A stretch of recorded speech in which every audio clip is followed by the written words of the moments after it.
new addition to the student handbook in Hamilton Southeastern Schools has the school community divided. The school added microaggressions to the student handbook. Some parents believe it was a necessary addition. Others think it could create more problems. News 8's Cody Adams joins us now from the newsroom with more on this edition.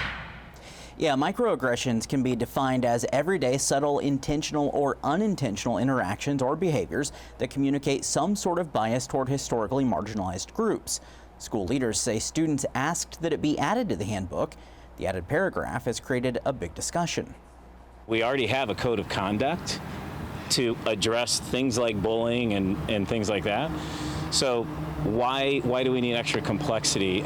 Paul Hevesy has children who have graduated from HSE and kids who currently attend. He feels like the addition is unnecessary and the school should be worried about other issues.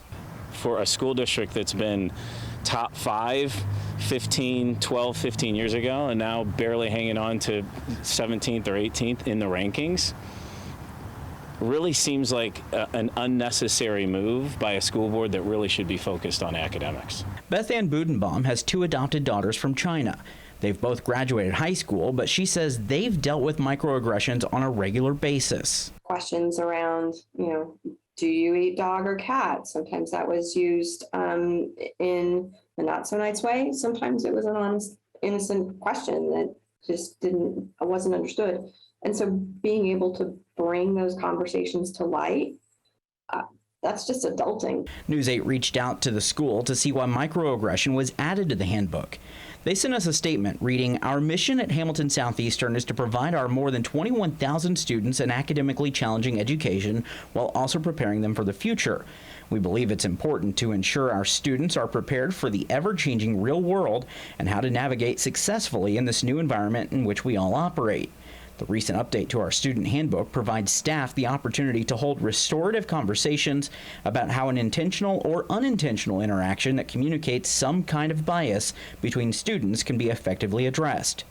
Lily Hazard has a senior at HSE. She says the school has no place in discussing social issues. It was disheartening when I went into a high school teacher's classroom and saw BLM posters, for instance.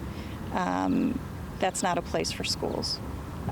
Let's teach the kids what they need to do or need to know in order to be successful in whatever careers they move into. Let's not focus on the activism. Let's not focus on microaggression. Budenbaum believes it's that attitude that is exactly why something like this should have been added. I think that validates students' experiences because they are lived and shared experiences.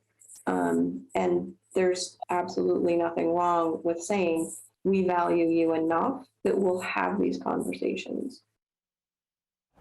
The handbook says issues regarding microaggressions may be addressed through restorative conversations led by school administration, teachers, and/or guidance counselors rather than punitive measures. Habitual occurrences could lead to disciplinary action. In the newsroom, Cody Adams, Wish TV, wishtv.com, and follow us on Facebook. Cody, thank you.